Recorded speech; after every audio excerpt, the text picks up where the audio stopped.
করেছে, মিথ্যাচার শুরু করেছে। আপনারা জানেন বাংলাদেশ জামাত ইসলামী ইসলাম প্রতিষ্ঠা করতে চায়, মানুষের মন গড়া কোনো মতবাদ প্রতিষ্ঠা করতে চায় না।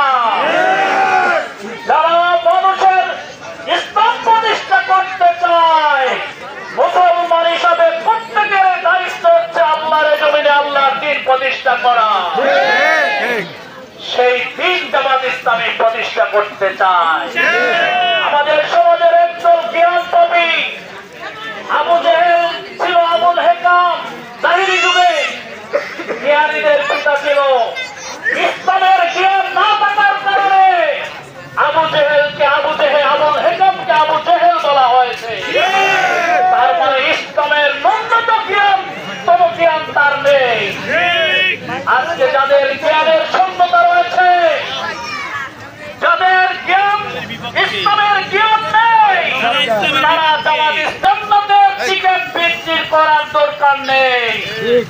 কুরআন আপনাকে যে নির্দেশনা দিয়েছে না নাকিমুদ্দিন ওয়ালা তাতাফাররাকু ফি, তুমি যেমন নামাজ প্রতিষ্ঠা করবে, যাকাত প্রতিষ্ঠা করবে, ও ইসলামী অর্থনীতি প্রতিষ্ঠা করবে, এই সমাজে আল্লাহর নির্দেশনা অনুযায়ী কুরআন অনুযায়ী সবকিছু পরিচালিত হবে।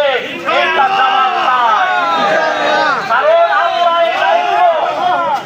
কারণ আল্লাহ দায়িত্ব মুসলমানদেরকে দিয়েছেন।